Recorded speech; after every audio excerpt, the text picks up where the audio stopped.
Hello and welcome to the Comic Conspiracy episode 213 for the week of June 9th, 2015. My name is Ryan Higgins, who's here with me this week. Brock Sager. Jim Jokisch. Oh, there you go. Chew your food first. And Charlie. Hello, everyone. No Toby this week. He's off. I think he's watching a basketball game. I think he ditched to watch the Golden State Warriors. He did. I really did. Yeah.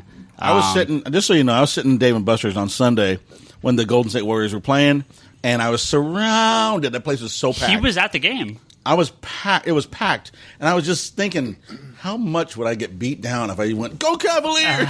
Boo! Did you check out the Batmobile game they have there? Yeah. I love Bringing that it back, Batmobile Charlie. game. Bringing it back. And I have the top score on the Star Wars Battle Pod. Thank you very much. That's awesome, too. So go there for Star Wars Battle Pod and the Batmobile and play game. the Batmobile game. And not the awesome. food. Food's good, but Yeah, okay. it's okay. No, I told you about that Batmobile game. Yeah, before. I've seen it, yeah. I love that Batmobile game. I have a question for you guys. So, did you guys pick a side? For what? Right side or left side for your Twix?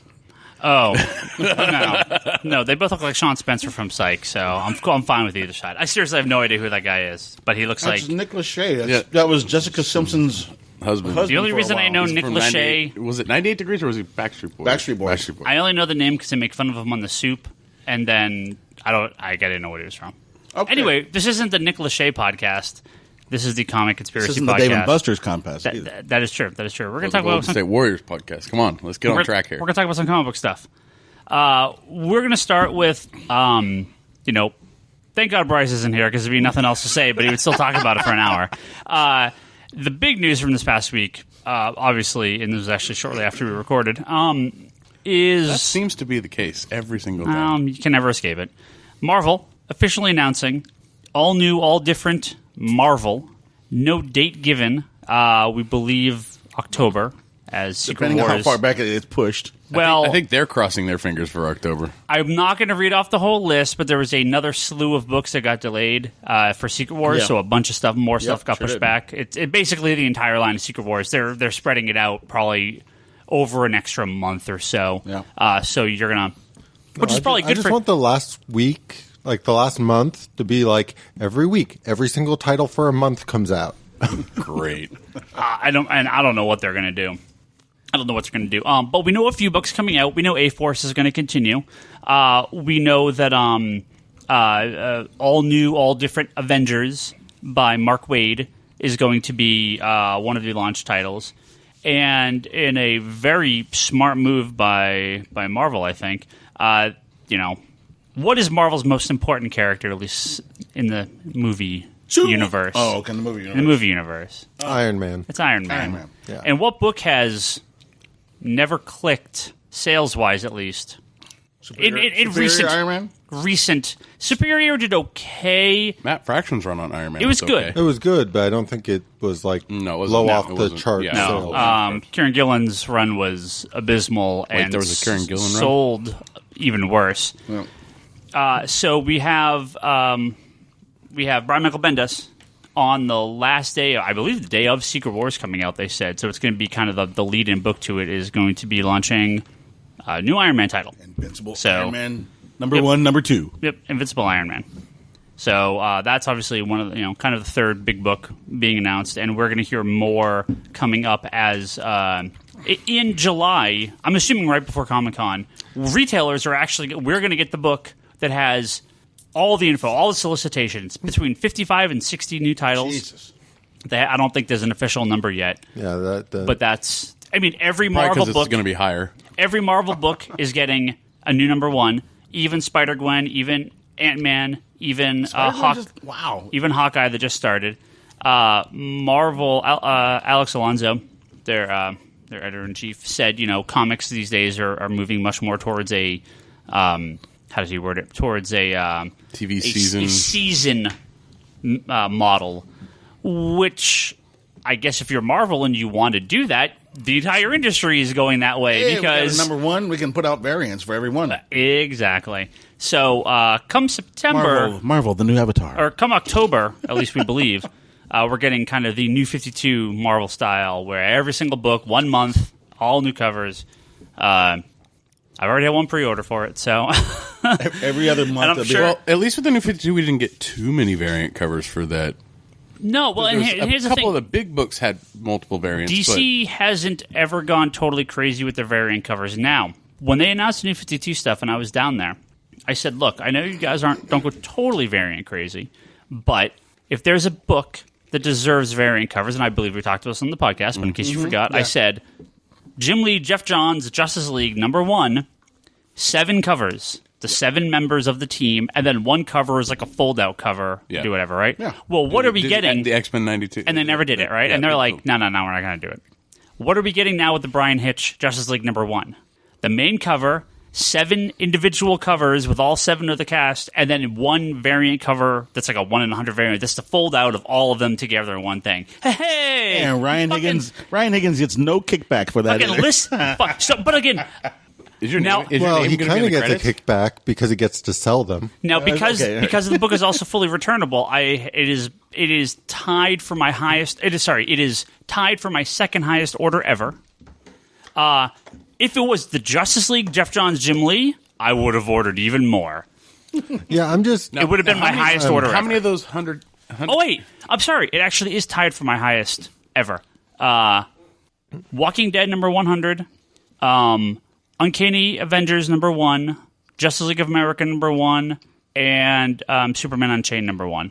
Those are all of the same. Yeah, that's my top ordered book ever, and all 4 of those are tied. Wow. Yep. You know, with Justice it being League of America fully #1 had like returnable. 50. Yeah. Justice League of America #1 like 50 different covers, right? Yeah.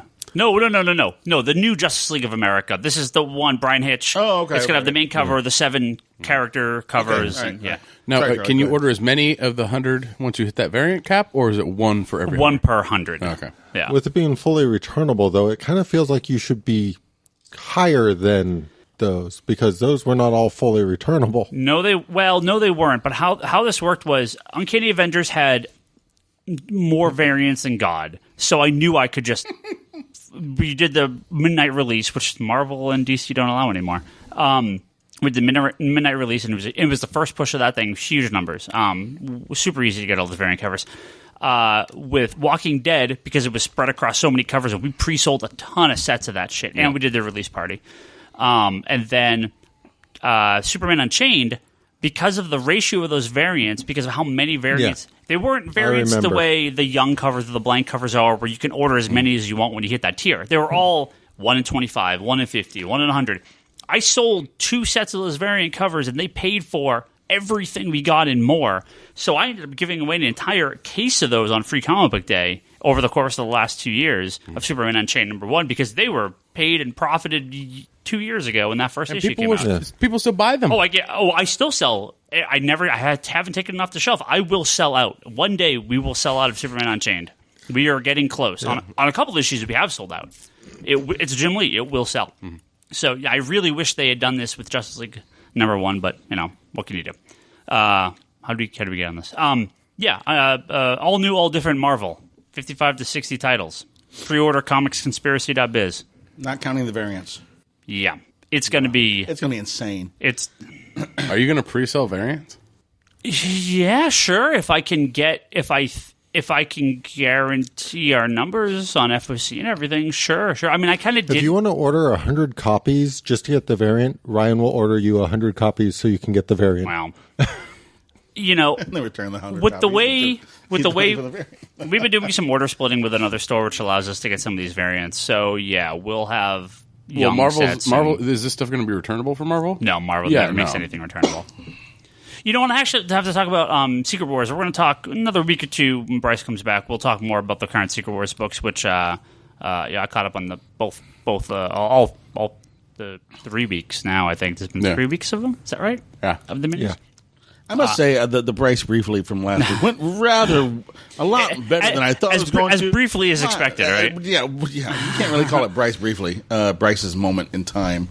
It was oh my god, the feedback is just amazing for that. Yeah. No. That wasn't there was nothing about too long or anything like that. It just really positive. I was impressed. Well, we had a nice I still conversation. think people were confused, but because it's Secret Wars.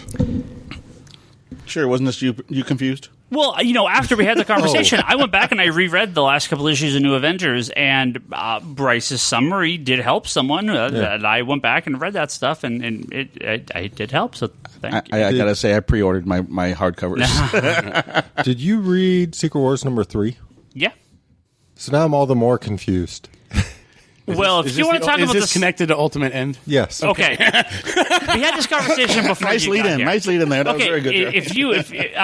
Let's Marvel's got a shitload of new titles coming up. When we get all the info in a couple of weeks, I'm sure we will have an entire episode devoted to it. Sorry, Bryce, of reading off a giant list of titles and all the creative teams.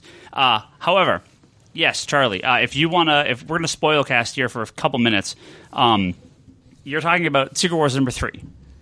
Yes. Now, in this issue, so again, spoilers for Secret Wars. If you haven't read it and you want to skip, maybe give us 5 minutes here. It is discovered that we now officially know that this is Doom and Doctor Strange from the 616. Because he realizes what's going on. Again, at the end of New Avengers, it's Doom, Strange, and Molecule Man are the last three guys standing there before the Beyonders. So there's that. They find the other life raft, right? They find the other pod. The one that we saw in the issue 1. Right. With Phoenix, Cyclops, with Spider-Man, with Fingerless Reed. Yeah, also all the people that have been there. And so this craft had been sitting on Battleworld for 8 years or whatever. And although there was another book where they were talking about something and they said 15 years, and I was like, what? Well, I have some issues with some of these Battleworld books, which we'll talk about later. But so they get those characters, right? Mm-hmm. Now, what you're talking about is Ultimate End. Yes. Which also has the 616 characters, except normal Cyclops. Yeah. Like Spider-Man. Right. Yeah. Me and Bryce, we were talking before we started recording. We don't know. I don't understand what the deal with that is. To me, it just makes... So there are a few things that they established very well in #3. One, for the most part, nobody remembers what it was like before Doom. Right. So I kind of just figured this isn't the Ultimate or the 616. This is some weird recreation. Well, those guys are, right? Mm-hmm. But this is... I didn't read Spider-Men, the Bendis... I did. Okay. Is that where that portal comes from? Because this is what I was told. Yes. Okay. So is it possible that these are those guys pulled through that portal at that time and they're actually all... Even though they're 616 guys, they're in the Ultimate Universe like from that time. Because it sounds like in that issue of Ultimate End, they were just pulled through that portal. So is it possible that 616 guys from the past were pulled through this portal onto Battleworld? Because from what I understand, that portal kind of never, like, it kind of is just left in the air. Well, it was there, and I didn't read it, so I don't know. And I think it was Amadeus Cho was prodding it for a while, but that would somewhat make sense. I don't know. I just figured, like everything else, you're just better off if you don't classify any of the specific worlds as this is really from this, right? Because I kind of feel like it's the best fan fiction ever because you could take characters you liked from wherever and just plunk them down in your version of the world you want to do it, and that's what it is. I think in some ways our mistake is the fact that we're still trying to equate some of this stuff to stuff we're familiar with. Right. Where I think the only stuff that is the stuff that we're familiar with are the rafts and the Doom and Strange. Right. And Speaking of Doom, did you like Molecule Man was like frozen. Yeah. Did you like Doom's face? Yeah, all messed up. That was awesome. Yeah, David. That's kind of now I'm confused on that one because they said it was some accident. Apparently, some accident that Reed caused that caused him to look like that, lose the teeth and everything. I did not pick up on that. I did not know that happened again recently. I was expecting the scarred face, not the nose eaten away. Yeah, I don't. Teeth knocked out. I don't know. If that was from something recent, I don't know. Like Hulk punched him in the face and everything went away. No, I think it just like a lot of things, it's up to the person writing it at the time how significant Doom's disfigurement is. Well, one stage away from a Marvel zombie, man. But various stories have had Doom being injured by Reed. Yeah. And that's not the original origin, but that has been a more updated origin through the years. So again, they I don't know if they've said. Well, speaking of, the normal versions of things, Convergence. We haven't actually fully talked Convergence, and I know we wanted to do that. So we're going to talk Convergence, and then we're going to talk at least the first week of the New 52, the post-New 52 books. Now, Brock, Charlie, you guys both finished Convergence? Yes. Yes, okay. Jim, did you read any of it? I did not. I'm waiting for my trade, but keep on going. I'm enjoying this. So, spoiler-wise, there's not a ton really to spoil. I mean, because it's not like there's a big mystery or anything, and there's interesting parts. And I liked Convergence. It's not the best book I've ever read, but I enjoyed it. Charlie? So Convergence for me kind of gets summed up in was good and sort of became great to me by the end. Like, I was kind of on board in general just as, hey, this is a fun event. And by the time I got to the end, it was just like, wow, that was fantastic. Now, mind you, in terms of the tie-ins, though, it's really one of those things where, except for Booster Gold. Yeah. Booster Gold, you should read, but the rest of them were fairly skippable unless you either like that particular writer or that particular time within comics. Then it's fun to get your little taste of what was. But Batman and the Outsiders. Ooh. Yeah, exactly. Well, so the base story here is Brainiac through the work of what's the guy's name? Totally blanking on his name. Telos, yeah. The world guy, right? Has been going around collecting, all the various cities through time and dimension realities, right? So Telos is is basically this world that given he was like a human given godlike powers and becomes this planet that he has kind of like Swamp Thing, kind of avatars up on, right? And for a book that really introduces a lot of new characters and concepts, I think it did a decent job of dealing with characters that we're familiar with. I had no idea in the world that this book was going to be so heavily based around Warlord and Skitaris. Yeah. That really caught me off guard. I was like, what? Warlord? Yeah, totally. Warlord is like Mike Grell Warlord. Yeah, one of, if not the most important characters in this book. Yeah, would totally not see that coming. But that was awesome. Yeah. And by the end, there's Damios, who's a new character who is, working against Telos and then ends up kind of becoming the true bad guy. Turns out Brainiac was actually captured this whole time, and he was captured under the didn't he summon him to imprison him? Yeah. Like, it wasn't this whole time. It was he used the power of the captured time. All the Time Masters. Yeah, all the Time Masters to basically pull Brainiac in and trap him. Yeah, so Damios is trying to kind of take this planet for himself. This is where it gets interesting to me, because all the stuff with Telos and Damios and even Brainiac is interesting, but the book goes in a really crazy place at the very end, and that's what I really want to talk about here. Whether you like the rest of the book or not is a little inconsequential, because the sort of the last issue here, there's the meat of the series and what's going on. But I had a feeling there was a different ending written, or different parts in the middle, that it was like, it's a story, we're going to do this thing, okay, bad guys defeated, whatever. But there's something kind of weird happens at the end.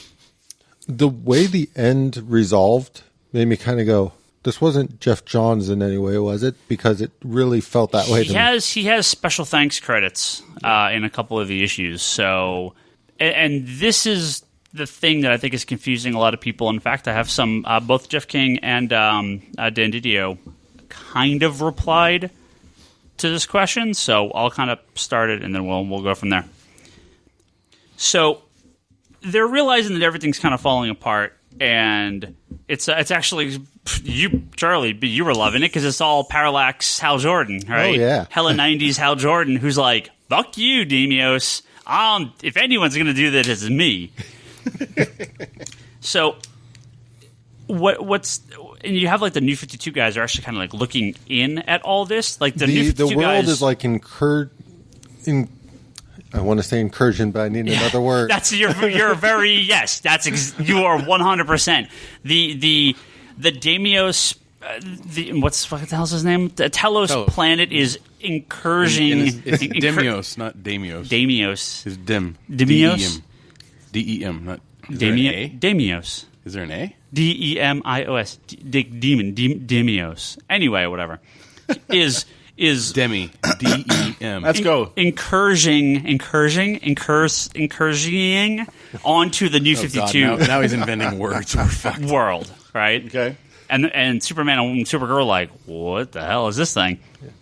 So, in order to stop them, in order to kind of fix everything, and this is the really interesting part, Brainiac sends Parallax, Hal Jordan, Superman, like pre-New 52 Superman with Lois and Baby, 70s Supergirl, like pre-Crisis Supergirl and pre-Crisis Flash. Barry, the two that die in Crisis. Wow.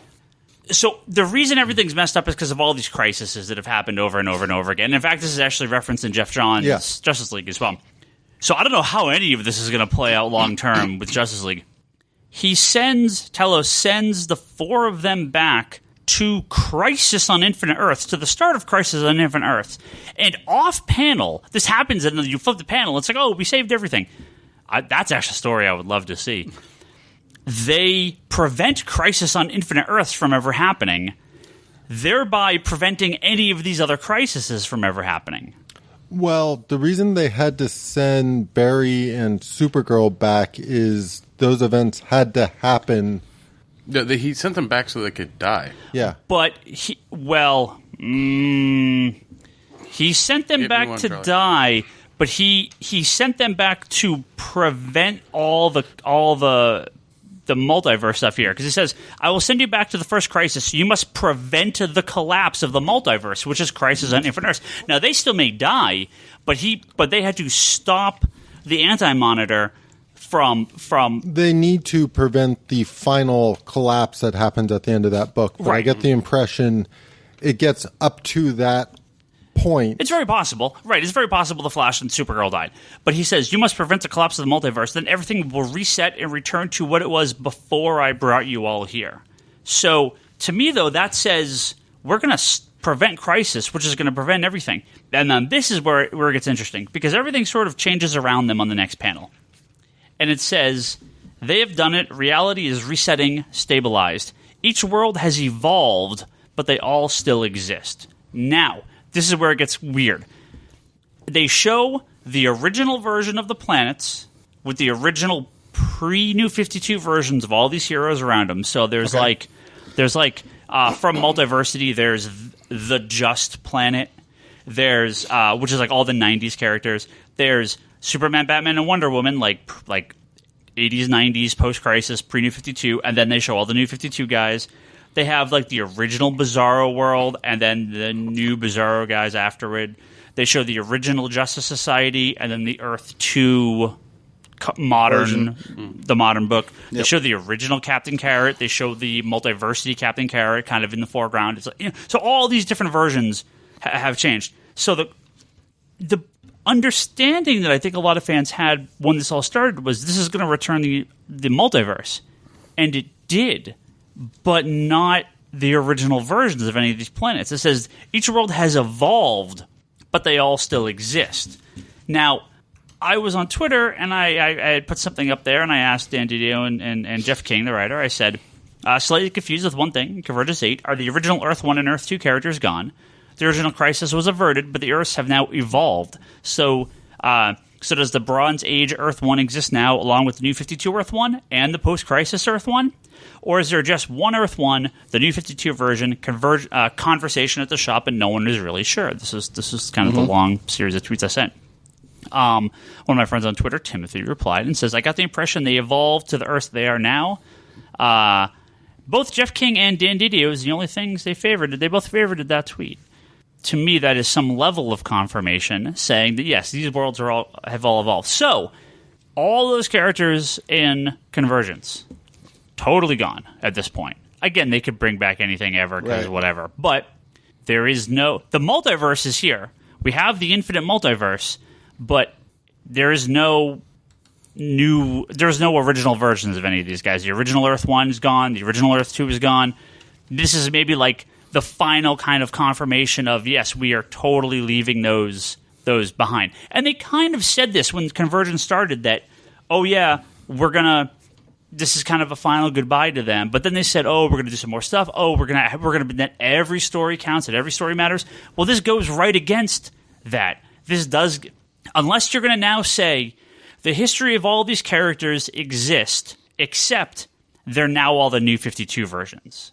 If they say that, I mean, I guess I'd be fine with it, whatever. But the way I'm reading this is that, yeah, those are now, again, they could change it with one story, but officially totally gone. We have the multiverse versions of stuff, or sorry, multiversity. We have the New 52. We have Earth 2. That's it. And no more classics. And yeah. So, now again, they said this during Flashpoint, right? The Flashpoint was the end of all this stuff, that, the world's reformed. But then if you go to Jeff Johns' Justice League, he's like, the world's been broken because of all these fucking crises. We have to fix this. So it's like, are they going to revert it back in Justice League? I think what... Well, hold on. I don't mean to interrupt you. And it brings up another point. If they stop the Anti-Monitor, is this reflected in the Anti-Monitor Darkseid war that's going to be at Justice League? I liked Convergence. I just don't know what they did at the end. I don't know if anyone knows.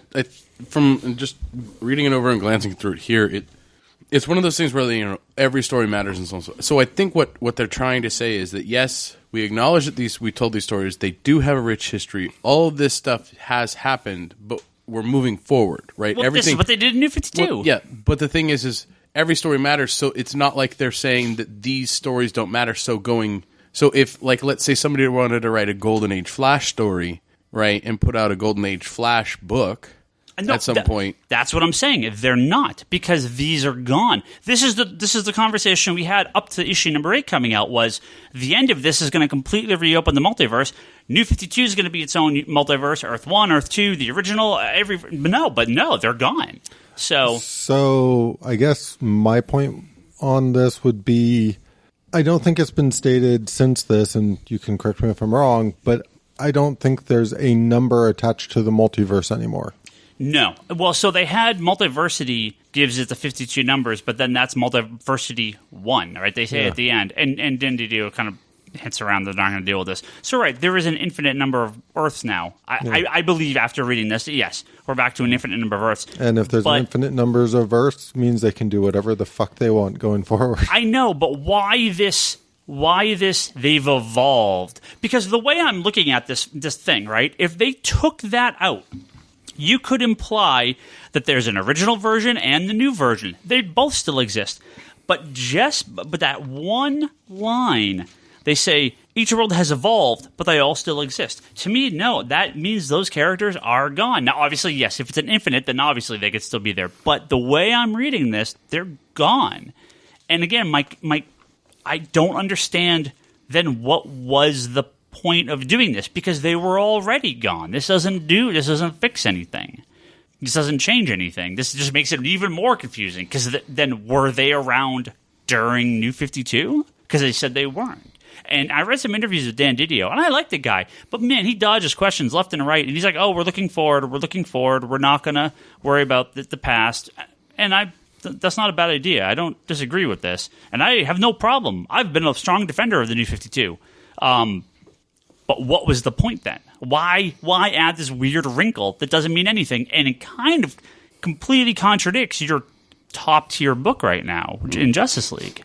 And Justice League even kind of throws out a joke of like, Brainiac's doing something, but it's inconsequential. It doesn't matter. It's like Jeff Johns and DC are like they're fighting amongst themselves in the course of their own book. I mean, I can pull down the issue and give you the exact quote. Not the first time I've heard that kind of report, though.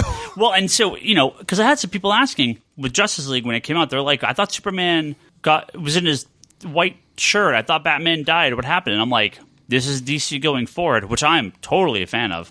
that the continuity is kind of whatever. They're going to use whatever version of the characters they want, but we apparently are now limited to the New 52 versions going forward with those characters. And then all the books that are just like, we're going to do whatever. Maybe they can use other versions, but it's very unclear. It's weird because, like, for the most part, the way they kind of evolve stuff doesn't bother me. It's the way they kind of reinvent costumes every once in a while anyways. Sure. The only ones that kind of throw me again are like the Justice Society, because it's not just a updated look. It's a totally different version. Yeah. But even then, the way they... See, to me, coming out of Convergence, I'm like, and now World's End was pointless. Well, no. Oh, so Batman Eternal, because I have had people ask us, Batman Eternal, if you read that, it just goes in the Batman. World's End, no. World's End goes into Convergence, which then goes into Earth 2 Society. So it's because at the end of Convergence, Yes. Telos is like, well, shit, your world's been destroyed. I'm done with my powers. I'm going to make a new Earth for you, and I'll plot myself into Earth 2, and now you guys are... Now you have a planet. To me, the reason why I said it's kind of pointless is because I have Earth no problem is with that. back. And I don't really have a problem with it because I enjoyed the Earth 2 book. In fact, I kind of look forward to more pre-World's End Earth 2 stories. Yeah. But it's... Well, the how do I world put should now this? be... The whole thing with Earth 2 now is it won't be a fucking savage wasteland anymore. It'll be like, cool, just a normal planet now. So we can have some cool adventures. And the Society book's out this weekend. It looks fantastic. Any event, I Yeah. do put my stamp of approval on Convergence in the end. I liked it. a lot. I wish there was some explanation for this. It seems like a weird... They could have totally done it and never done anything with this. They could have just said, oh, we made this planet, and now they're gone. Okay. It's weird. I like it, but I don't... This is like adds a weird wrinkle to an already long series of weird wrinkles. So I don't know why they added this to this. But moving forward, if you like Future's End and you felt like you kind of got shortchanged at the end of that book, like most people did, well, you should read Batman Beyond this week, which picks up exactly where it leaves off, which I don't think they really told people was specific, or last week was specifically going to be the case. We're now going to talk for a little while here, so again, spoiler warning if you don't hear spoilers, about at least the first week of the New 52 number one. I'm sorry, the DC new number ones, no New 52, which I think we've all read bits and pieces. Jim, have you got to check any of them out? I started pulling them off the shelf, looking at them. So Okay. Yeah. So we'll jump in. Now, I have not finished World's End, or Future's End, sorry. So I didn't read Batman Beyond, but Charlie, you did, and I know you're a big fan. So I want to hear your take on that one first. That's kind of the big one for week one. So I guess to sort of do the preface real quick, Future's End was essentially a time travel story where Terry McGinnis, Batman Beyond, goes back in time to try and prevent Brother Eye from remaking all the heroes and people into his bots, cyborgs. Assimilating them. And Terry goes back, and he doesn't go back far enough. No, he goes back to right when it's going to start to happen, and Mr. Terrific is the one that... He's supposed to come back to the New 52 time, but he's like 5 years in the future. Yeah. So he doesn't go back far enough, so he can't sort of stop the initial catalyst, so he's kind of fighting Brother Eye before Brother Eye becomes fully sentient and ready to start taking over. And in the end, it appears like he may have succeeded, but dies in the attempt. And Tim Drake, who had basically retired from being a hero, who had been involved in the big Earth 2 incursion into the New 52 world. It was the Earth 2 refugees coming to the... Basically, the way they explained it is the Earth 2 refugees ended up in New 52, and Darkseid followed them in this original timeline. So they successfully, between various books and events, they prevent that. So that no longer happens and such. But the Tim Drake at that point had retired. Terry dies and gives Tim the suit. So Tim jumps back to sort of like the original future timeline and finds out while things are different, he failed. Brother Ice still came in, took over, cyborgized the various heroes and that kind of stuff. And what I found really kind of interesting about this book is it did a very good job of taking the Batman Beyond supporting cast and putting them in this post-apocalyptic world without Terry. Yeah. Because I know they introduced Barbara at the end, right? They introduced Barbara at the end. They introduced Max. They have Terry's brother, but much older. In fact, they kind of pull the whole "the suit should have been mine" thing with his brother. And I don't know. It was good. I enjoyed it. I especially enjoyed sort of... I love the Batman Beyond world, and a large part of that world is the supporting cast. So seeing what's going on with the supporting cast right now is very interesting to me. I don't know where this book is going to go long term, though, because... Well, it can't go anywhere long term. Batman Beyond is just a miniseries, because they only release like 6 issues, and then they only release like 10 issues. And well, seems that way. Yeah. Any event, like at this point, either he has to go backwards in time again to try and correct it, or it becomes a post-apocalyptic future where they're the revolution, the renegades, the resistance, as it were. And I don't think that would carry a story long term. Yeah. So I'm curious. I'm definitely going to keep reading it. Yeah. And I think, actually, if it was billed as a miniseries, I'd probably be much more excited because I'd have a very clear idea of this is the story they're planning to tell. Yeah, I think Batman Beyond is the one that is actually very much connected to something else. So the rest of the books that came out this week, completely independent of each other. And in theory, I guess that makes Tim the last survivor of his timeline. Yeah, because they went back and then forth. Yeah, because he's from the original timeline when the Earth 2 people ended up on the New 52 Before world. everything switched. Yeah. So they prevented it, and then they prevented it again in Convergence? Because that's the end of Convergence, right? They're like, oh, we're going to send out the signal and pretty much bring everyone to Telos World. Well, books could not have been more different from each other this first week, the New 52 books. And that's a great thing. I've got a lot to say about this, but we'll talk about the specific books first. Bizarro and Batmite. Let's do Batmite first. Let's go alphabetical order. Batmite first. As a 6-issue miniseries. God, I should actually grab this. I have the guy's name in front of me. I mean, it's Dan Jurgens, but Howell. yeah, Howell. Oh, hey. I'll drop my sample. Someone say something for a few minutes. Ryan's grabbing comic books off the shelf so we can actually talk about these things. But they're yes, you need to grab awesome. Midnighter. You need to grab Omega Men. Oh, yeah. You didn't like Omega Man. No, we'll get to it. I wa- So Batmite. Don't worry, we'll get to it, America. Yeah, there's two of these books this week are definitely kind of more comedic in fashion. 2 miniseries: Batmite #1 by Dan Jurgens, Corin Howell. I thought this one was okay. It's an interesting title. So Batmite, very much like the Batman Brave and the Bold Batmite, that totally has to be the influence here. Yeah, and reading it, I was kind of like, Paul Dini. if Paul Dini was writing this, it would be... That's all I could think about. I like Dan Jurgens, but it was just like, oh, this has Paul Dini written all over it.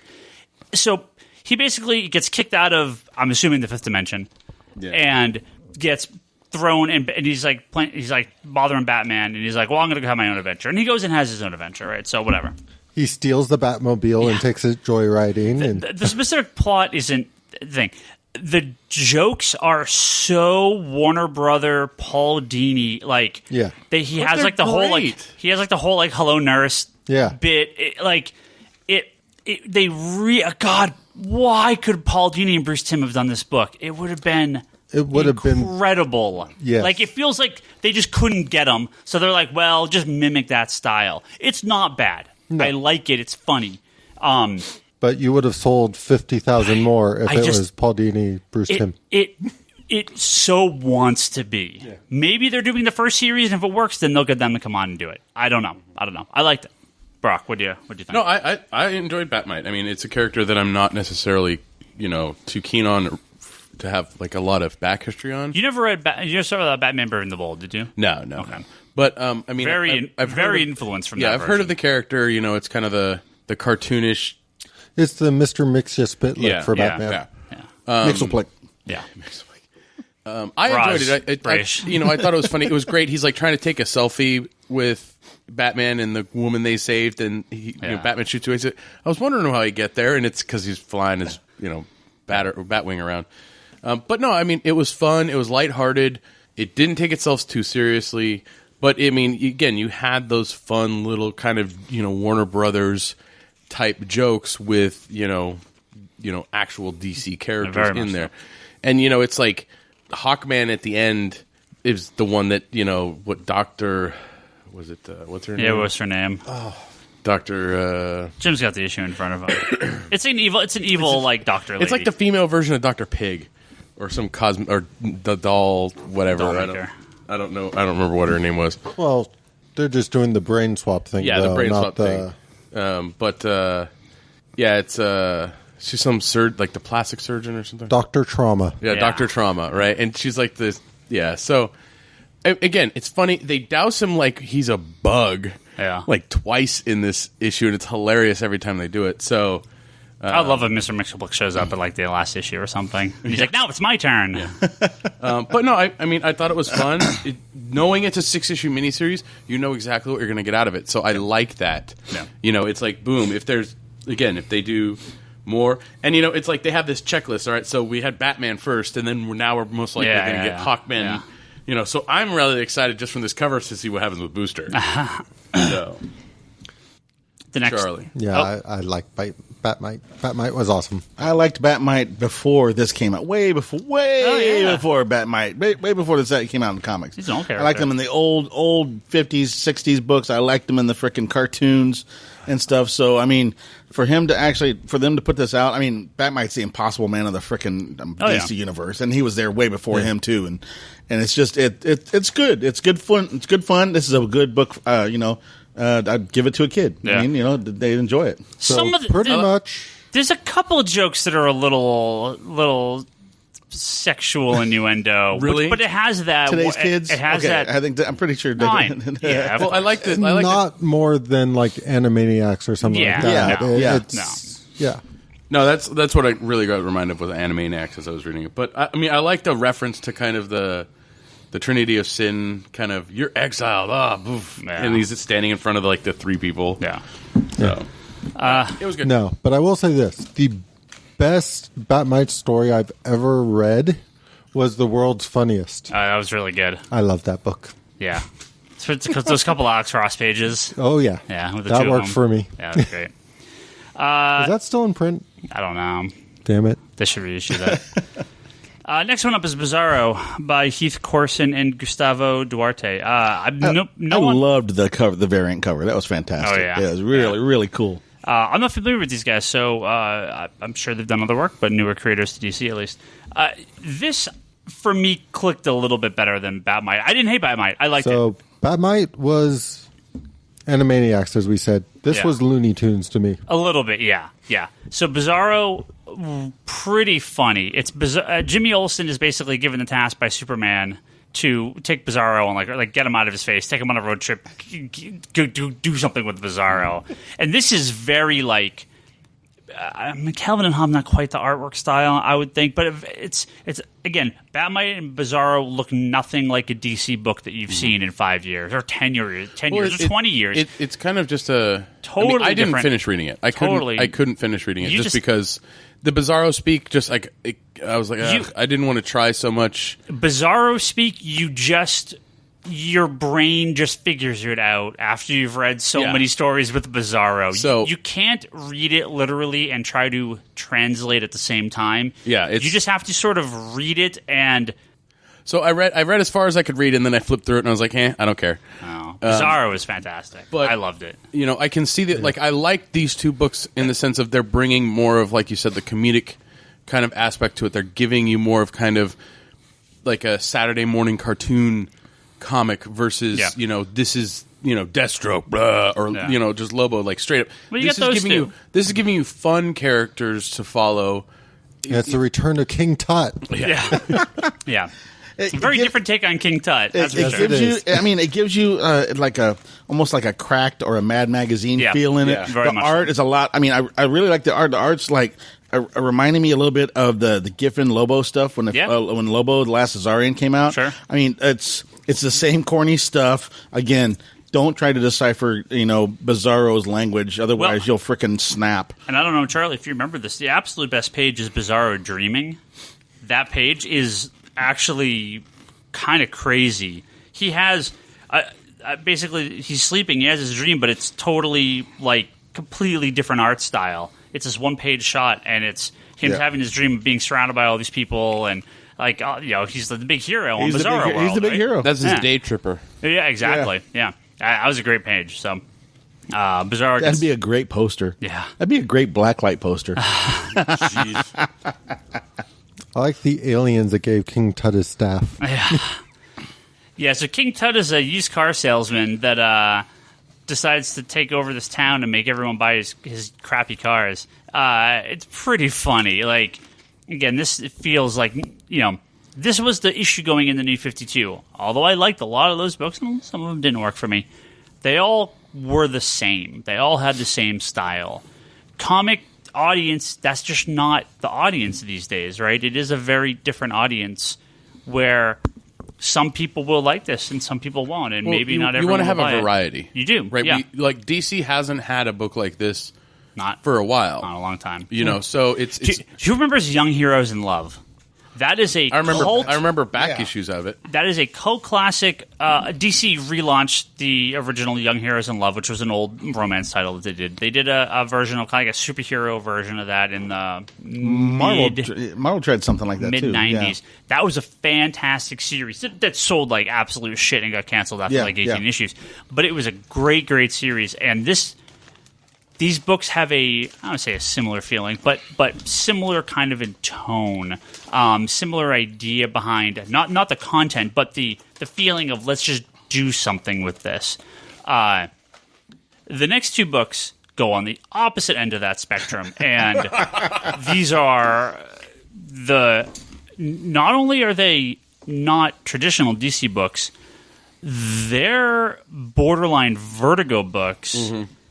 And again, no house art style. These books are, and this is a plea that I'm making people, read these books. This is not because they're DC comics. If these were Midnighter and Omega Man, the next two books I'm going to talk about, if they were published by Image, they would be huge hits among the independent crowd. Mm-hmm. They would be. There's no doubt about it. But because they're by DC and kind of some people were not so happy with the New 52. And Midnighter looks like Grayson 2 from the cover. Well, it is. I mean, it's it's spun out of Grayson. I know, but it literally...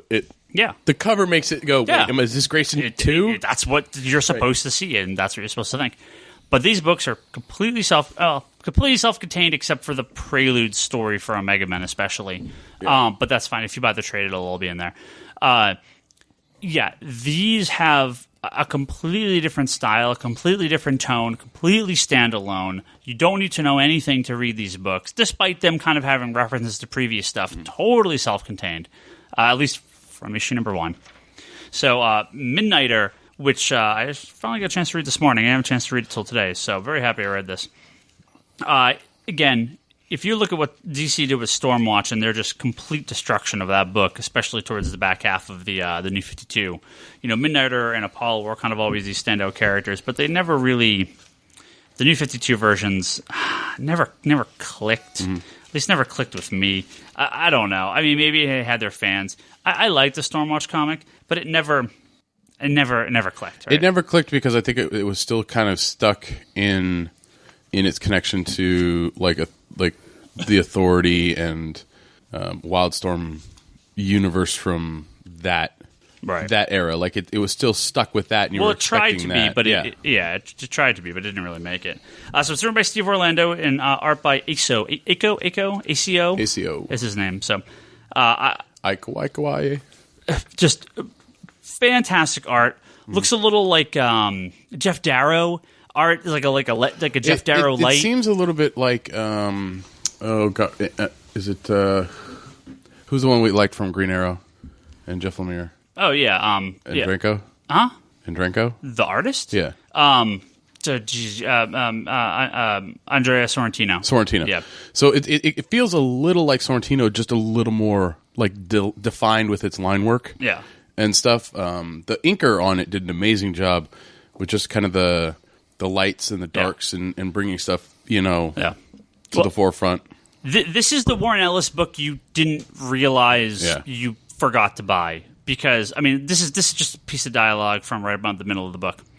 There's basically all these people attacking him, and he just goes crazy and kicks all their asses. He says, beaming in here, you must think you're pretty great, but I have a special computer in my head that lets me see every move you're going to make. You're not great. You're the human equivalent of an irritable bowel syndrome. I've already fought this fight a million different ways. I won the moment you spoke out of your sphincter of a mouth. I'm the Midnighter, and by the time you realize this sentence is way too long and my eyes have healed, because he got blinded earlier in the issue, you'll know you're not surrounding me. I'm arranging you. That is like Warren Ellis got off his bar stool and wrote this comic and just signed a different pen name. Yeah. This is a good-ass comic. No, Steve Orlando did an amazing job on this. Yeah, this was a great comic, and, considering at one point DC scrapped issues of the Authority because of the homosexual relationship between Midnighter and Apollo, they don't care anymore. They don't care anymore. Yeah. So, I guess if that type of thing bothers you, don't read this book. But it's a really good comic. Yeah, it's good. So, absolutely fantastic. We might actually have to take Steve up on the offer of talking to him. Yeah, he offered. Yeah, I've been talking about wanting to do some interviews with people for a while. So, Charlie, did you get a chance to read Midnighter? No, I didn't get a chance to read that one yet. Definitely recommend. Now, Omega Men. Me and Brock are going to have a little difference of opinion here on this one. Because I didn't read the eight well, even if preview. You did, you don't really need to know too much. Well, yeah. Tom King and Barnaby Bagenda. Again, I don't know this artist, but man, DC has found some fucking amazing artists to do these titles. If you read the 8-page preview of Omega Men that came out during Convergence, it was basically like a manifesto by one of the Omega Men, and they have Kyle Rayner, the Green Lantern, kidnapped, and they execute him, quote unquote, at the end of the issue. I guess you don't really even have to know that going into this. I think it helps, but so this issue is set up with Brock. You made fun of my hatred of America in A-Force, and you feel that this issue has a similar thing. Why don't you explain it? So there's the dialogue in it is an alien language, and so you cannot read it because it's printed in the weird hieroglyphic whatever languages. So there's not, but it's certain words. Certain words are left what they actually are because they're like pronouns. Like there's no actual translation of this in that language, so they say alpha and omega and all this stuff, and it's like that's all you're reading is alpha, omega. Well, it's all this. And it made it for a very quick read, which I just did. No. It's all this gibberish. It makes it a fast read. Yeah. It's all this sort of gibberish alien language mixed with then certain words in Common or Inalak or whatever. So on Sunday, I went to a wedding. Okay. And the bridesmaid went up to do her speech. She did it in Chinese. Okay. So that was about the equivalent of reading this for me. Certain words sort of popped up. Huh? Yeah. Yeah. So in this, they're basically the Omega Men are being hunted by a group of aliens. Again, we don't really know the backstory. And the Omega Men, again, the violence level on this is through the friggin' roof. Borderline Vertigo. This was a violent comic. And they're defending themselves and fighting back these aliens and just beating the holy hell out of them in a couple of those pages. And then they're protecting the bomb. They have this giant box that they're basically carrying around. And they're like, we got to protect the bomb. We got to do this. They're basically on the run at this point with this bomb. I don't know what it is. You get to the very last page. You find out what the bomb is. The bomb is Kyle Rayner. Yeah. He's alive. He's, previously a White Lantern, but in this, he's basically been captured by the Omega Men to be used as something or for something. This whole executing him thing was a setup. We don't know. I loved this book. Again, had this been published by Image and it was just a human inside there and he wasn't named Kyle Rayner, people would be flipping out and be like, this is the best book Image published since Saga #1. But because it's a DC comic post New 52, people are like, man, this isn't very good. Oh, man, I can just see Bryce rolling his eyes at you right now. This is... Omega Men was fantastic. I'm just happy Kyle Rayner's still alive. Yeah, me too. You know, but again, you don't have to know. He deserves to be in the post-Convergence world. You don't need to know anything about Kyle Rayner. It doesn't. It's just a person in a box. I understand that, but to me, with my love of Green Lantern, sure. I mean, me too. And him being the torchbearer and relighting the Green Lantern Corps, I'm really, really happy that he's still around. Yeah, I'm happy he's still alive. I'm a little confused on how they did so much with the different rings and stuff in some annoying ways that would make it that Carol could always find him. Yeah. Which is why that part of it's a little weird. But I think you just ignore that. Exactly. Yeah. But no, all in all, as I said, I just finished reading it, and yeah, the art is phenomenal on some of those. There were I don't know who to compare the artist to. It's kind of very sketchy, but watercolor kind of feel to it. It's a more defined Black Science. I guess Not as super loose painted. This is a very kind of pulled together. But I love this book. And a sneak preview for the books shipping this week. Even if you have never read Hitman, if you read our pick a little while ago, the Punisher of the DC universe, the Section 8 comic that's coming out this week, do yourself a favor and just buy it. Don't even flip if your through store it. doesn't have it, call Ryan here. I have plenty. This book, we will talk more about Section 8 maybe in a week or two. Section 8 is amazing. It is so wrong. It is more wrong. Make me go buy more Hitman to read? It is more wrong than I ever could have thought it would be. It's more wrong than Hitman shooting Resurrection Man until he got the good power. Oh, that's nothing. This is. I think they just said, Garth Ennis, do whatever the hell you want. And he's like, I hate superheroes, right? Yep, okay. So I can shit all over Batman all I want? Yep, do whatever you want. We don't care. Okay, here we go. Wow. It's crazy. It's crazy. It's so good. Okay, now reading the 8-page preview, because I just read it. Yeah. You can download it for free on Comixology. Yeah. It does set up a lot better for this issue in understanding what's going on.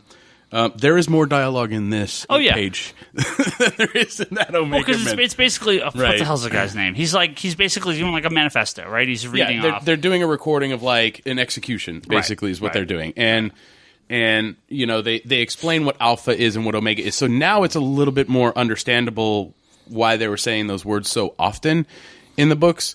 But again, it got a little annoying at times when the only dialogue you were reading was just those words. But no, I can see this book going in a really interesting direction and just kind of, I mean, it's open to wherever it's going to go. All right. So, but yeah, brutal, like you said, and just great art. So, yeah. So Hitman. I'm not sure, but I like the art better on the printed page than on the tablet. So you're reading it right now. Stop complaining about my tablet. If you read the New 52 stuff and you kind of faded out on it, looks too polished. If you want to check something out that's different, these 5 books from this week, up and down, recommend. Yeah. These are great titles, and it's sad because Omega Men and Midnight are going to sell like shit. There's no doubt about it. Yeah. We actually did. There's no love for them. I'm telling you. Batmite and Bizarro did better than I thought they were going to. They actually outsold Omega Men and Midnighter. A lot of people were picking them up just because of the uniqueness of them. Yeah. I mean, they're the little X-Men and little Avengers. They're the Saturday cartoons of comics. Yeah, absolutely. So, but don't pass Midnighter. Don't pass Omega Men.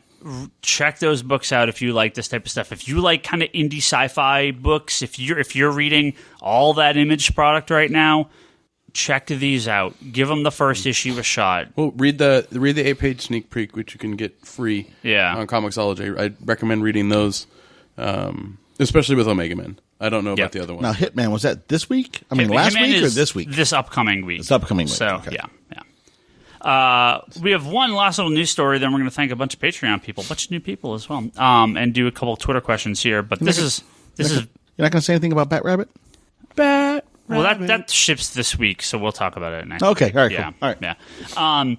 Yeah. We got our first official cast notice for Daredevil season 2. I just finished watching it, by the way. So good. Daredevil, yeah. Oh, and in case you were wondering, yes, most of us have finished watching Daredevil. Charlie, I know, watched it within like the first 2 days or whatever. Me and Toby. No, it took me a few weeks, but okay. yes. Me, Toby, and Brock have been slacking. I'm waiting to get mine. I got to get mine from Marshall. So. We were going to talk about it next week, but Toby can't be on, so we are 100% guaranteed talking about it on whatever that date is next week, the 23rd.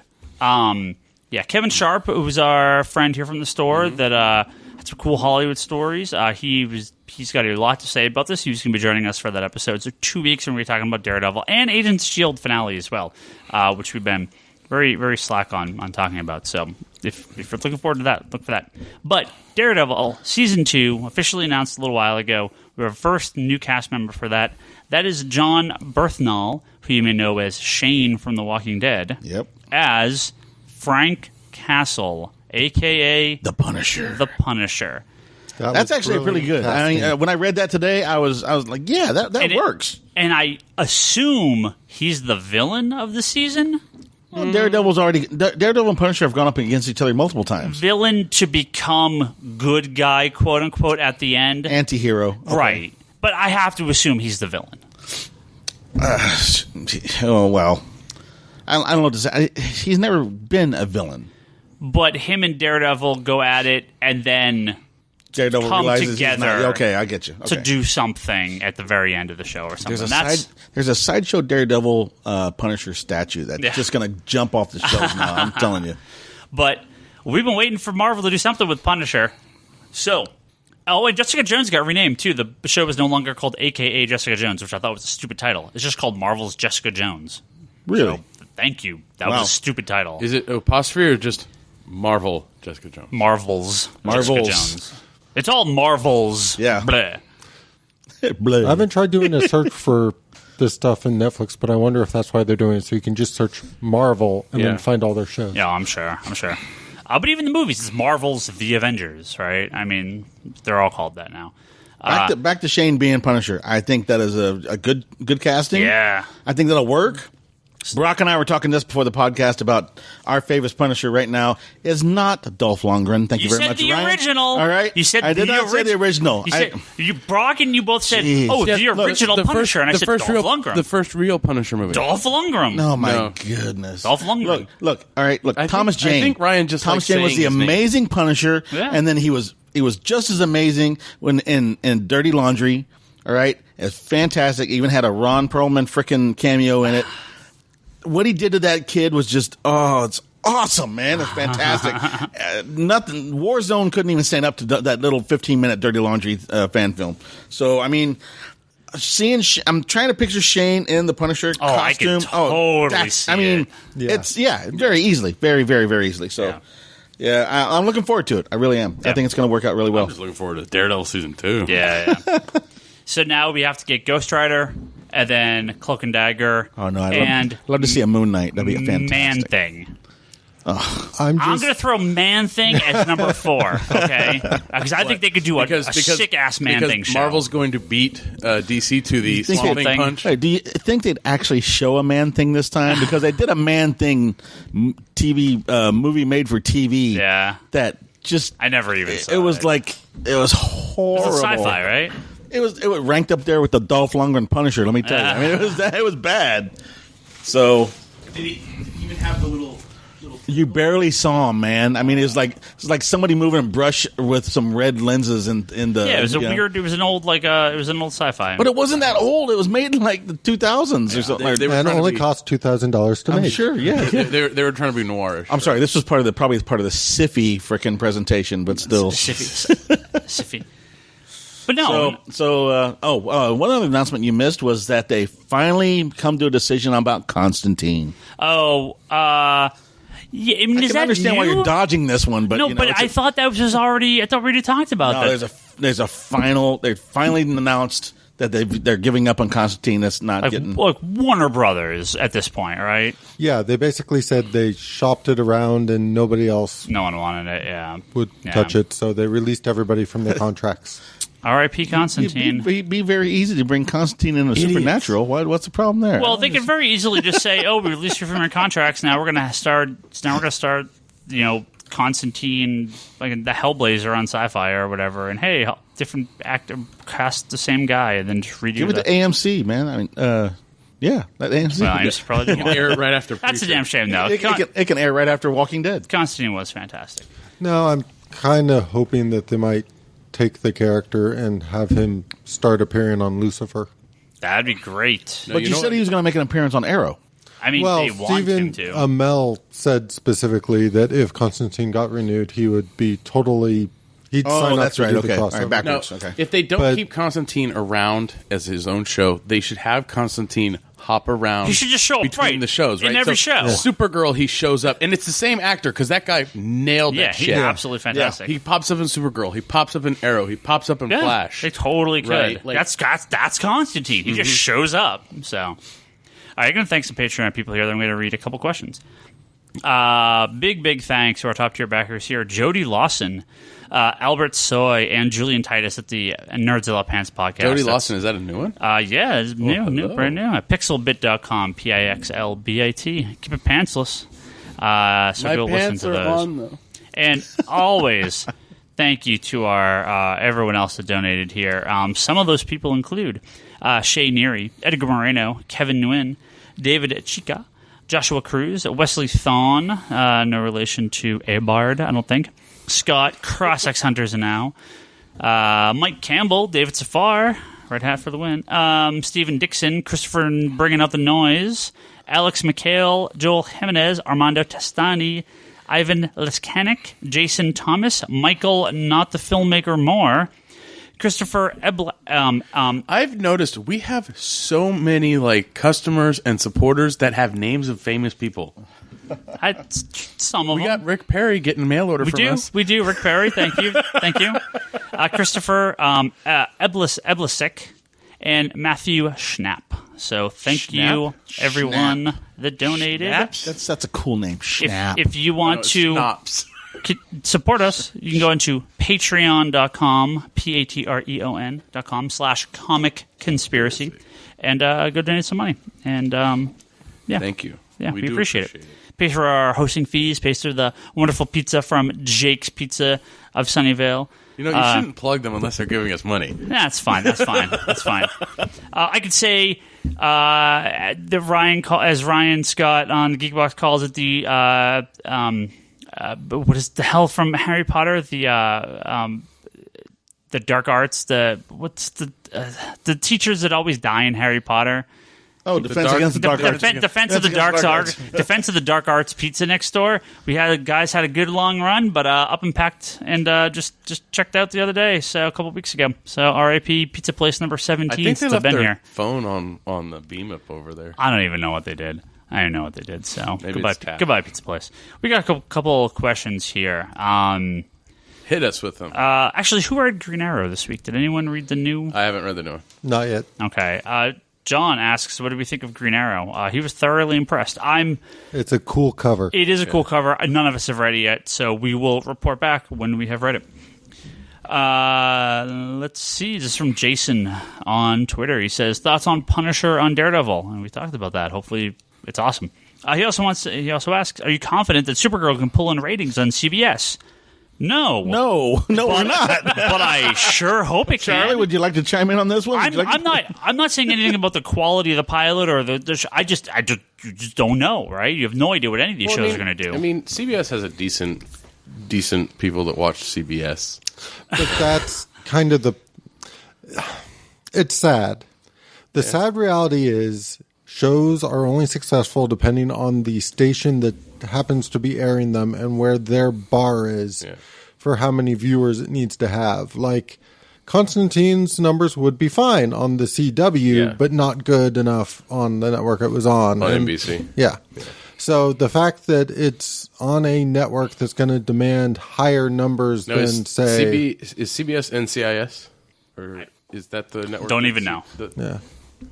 I just don't know why they keep on. I mean, they have the CW. Why do they keep on farming these episodes, these superheroes and stuff out to the other stations? I mean, it's just sent out, and whoever bids on it picks it up. CW. But why? That's my point. Why even send it out? You got your own station. But CW, they're not going to have like 10 shows on CW. I just don't think it's going to happen. I don't think CW would put all their eggs into one basket like that. They have to diversify. Yeah, I don't. I think they're afraid of oversaturating if they go above 3 technically now.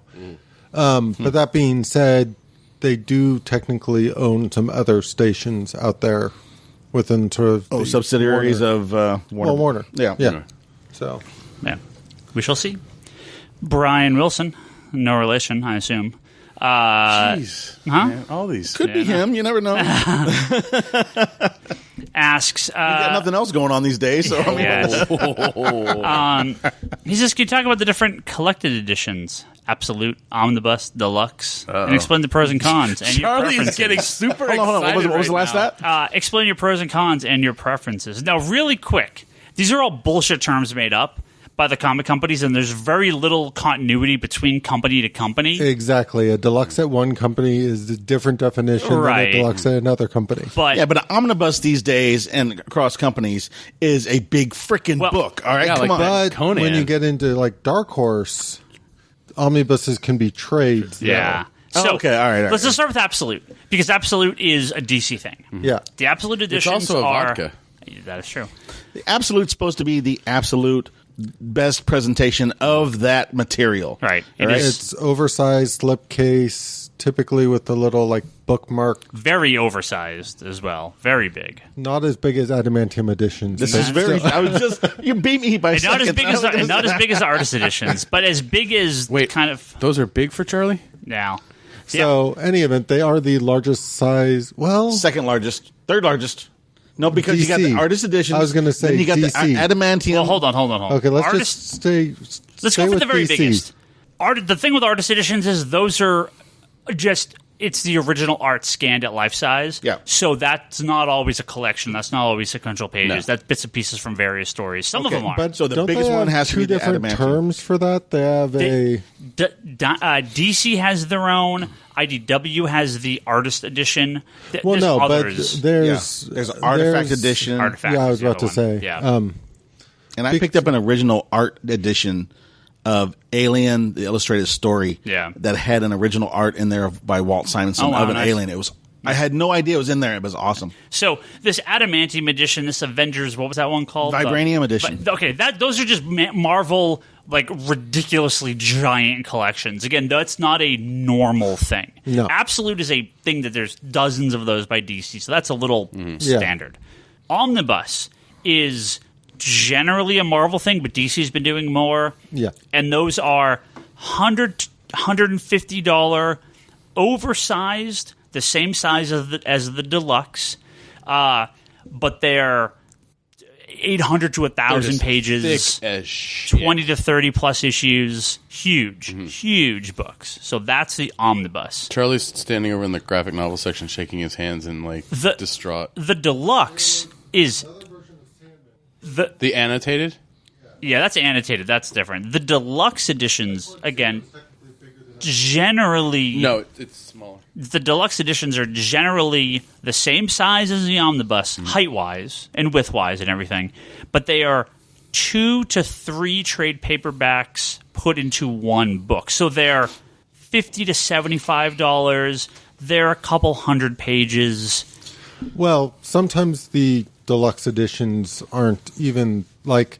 Sometimes they just put out a deluxe edition of something like Day Tripper that is just a finite Just a nice- series right, and that kind of thing. Well, so and the Fables Deluxe books are just like, 10 issues. it's 10 issues or just whatever they wanted to cram in there. Yeah, so it doesn't necessarily mean you're going to get.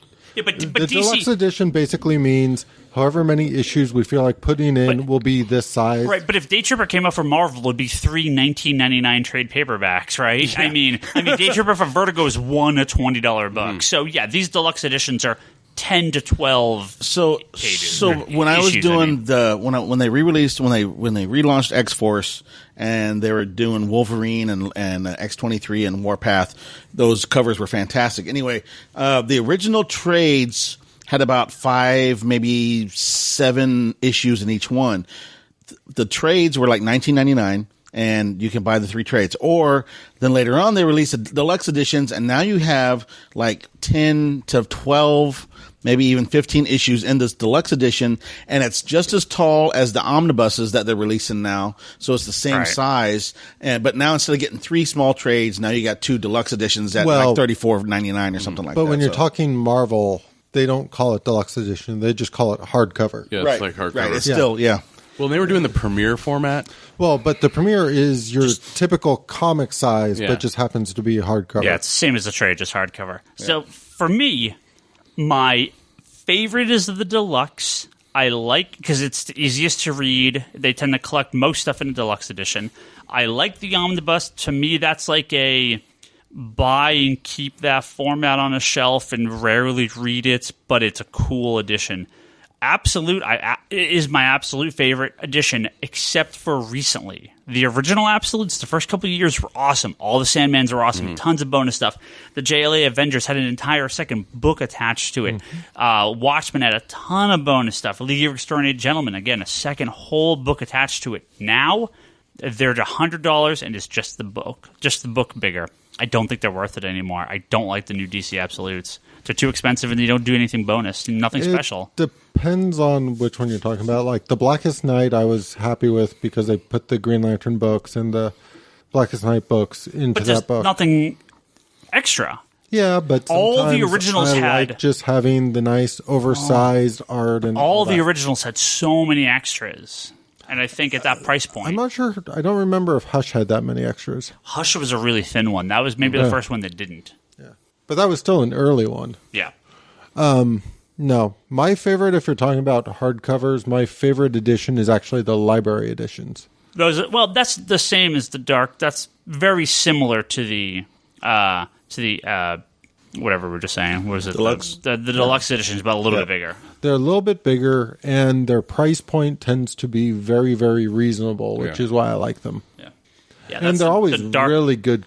Yeah, the Dark Horse. The Dark Horse library editions. And like they have those for like Hellboy and Buffy and Mass Effect, I think, has one. Yeah. I think for me, I run the gambit from trades to hardcovers to deluxe to absolute. I think for me, the stuff that I really, really love, I want to have absolute double dip. Sometimes at least double dip into a nice deluxe hardcover and an absolute. Other stuff that I just want to have a majority of the stuff, it's like omnibuses are fine. So it just kind of depends for me on what I'm reading at the time. Like with Transmetropolitan, the absolute for that comes out this week, and I'm bummed because I would have preferred a Preacher absolutes. Yeah, but Preacher got hardcovers. So. Yeah, so it's one of those. But they weren't deluxe size. Neither was Swamp Thing.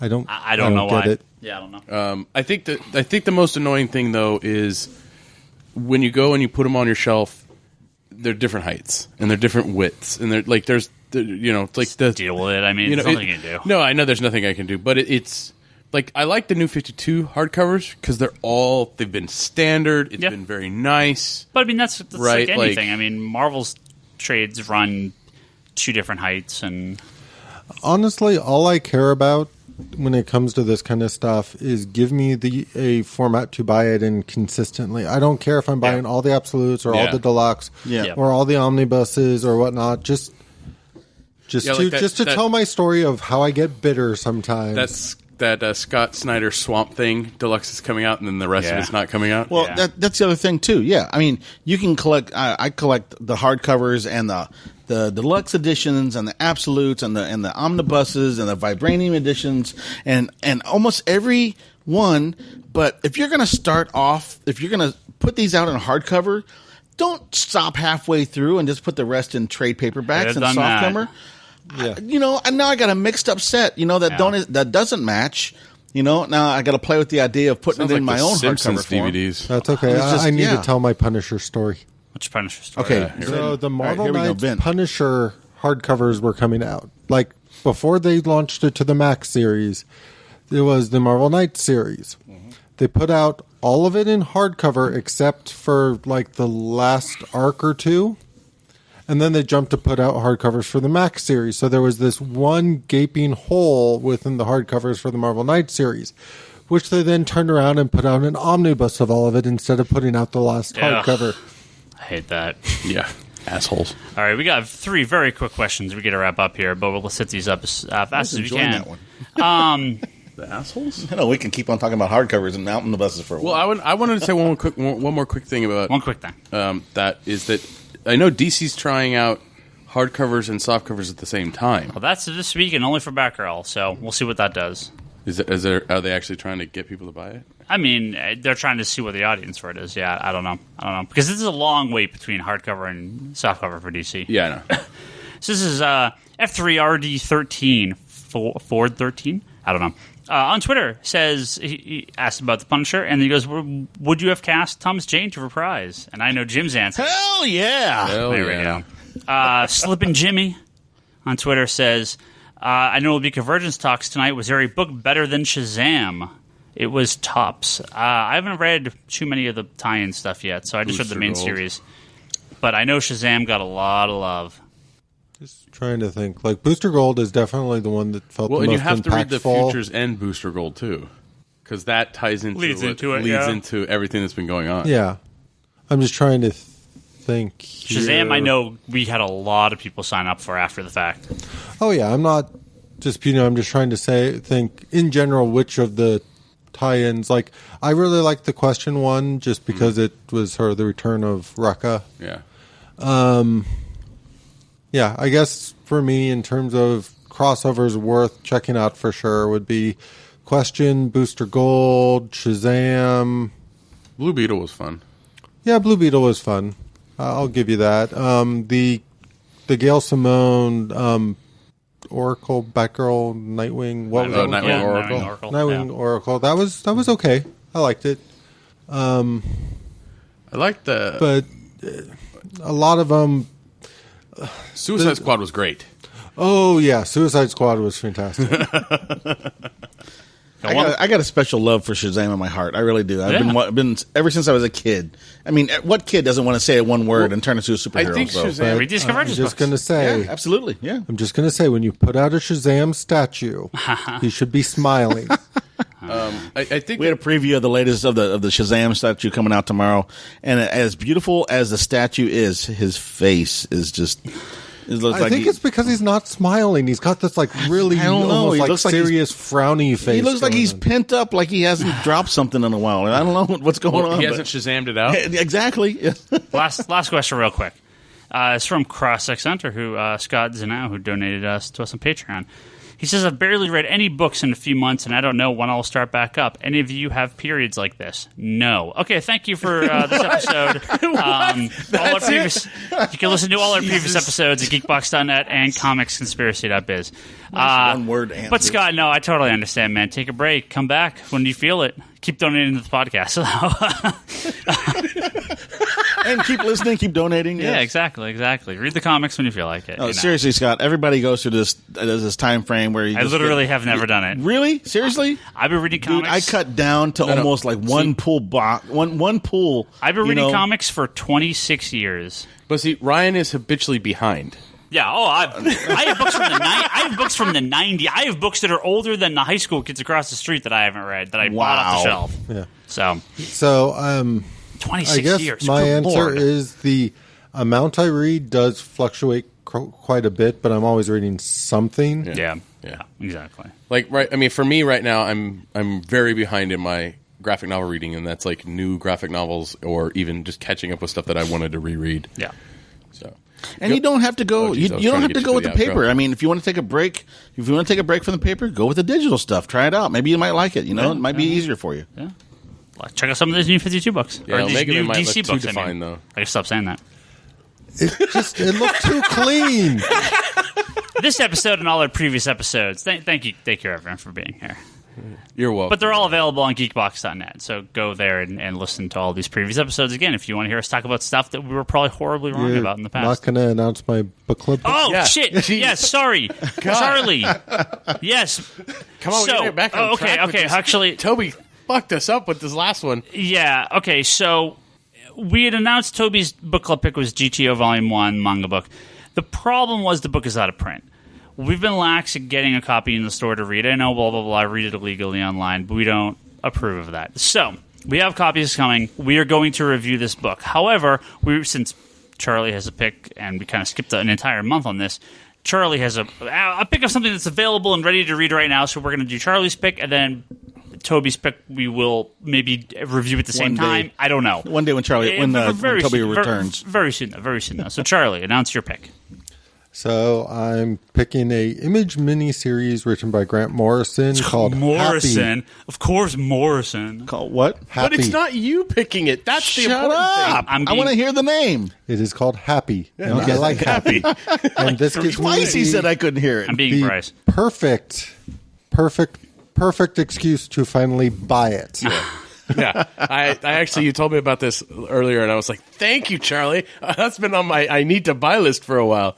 But you can actually still get that one in softcover. Yeah, soft, and there's a hardcover. Yeah, and it should be available digitally. So Yep. it's Never even heard of it. Issues? Was it? It was a four-issue miniseries come out a couple years right. ago from All Grant right, Morrison. I'll try it out. Jim, just read it stoned. What Just the hell? If you want to read that, you can go on digital.comicsconspiracy.biz and buy it on there, and you can read it that way as well. And then you could talk to us all about it at forums.geekbox.net and tell us what you thought of Happy, or the Geekbox and Comicspiracy Facebook group on Facebook. We just need to break away from them. So go there as well. And don't forget to donate some money to us at patreon.com/comicconspiracy. Those are cool backer rewards, so those high-tier backers should be getting some stuff coming pretty soon for this last month. ConspiratorBrock.com, that's Brock's blog and video pull list. Go check that out. The Infinite Long Blast podcast and the Wanderers in the Fourth Dimension podcast, Charlie's two other podcasts. Go find those guys on iTunes. Don't forget to rate and review. Jim's sitting there going, "I don't have a podcast." Don't forget to rate and review all of us on iTunes, please. We like those any more reviews. 1-star reviews? I haven't checked back, but maybe Kenner will send up some troll accounts. So let's see. But no, I have not checked. I will check and we'll do that. So thank you for leaving us reviews if you did. Ryan Higgins Ryan, that's me on Twitter. Brock is Brock Sager. Larson Bryce, that's Bryce Larson. He should be back in a couple weeks. Toby is Toby XI. Charlie is Insanity in Chaos. Jim is LD Exterminator.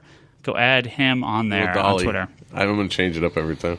Listen to Geekbox, Comedy Button, Good Job Brain, and the All Talk Podcast. Some other podcasts on our little network here. So go check those guys out. You probably already do anyway, but just in case you don't, it's worth listening to. On the GBN. That Geekbox Network, sure. That's it, and we'll catch you guys next week.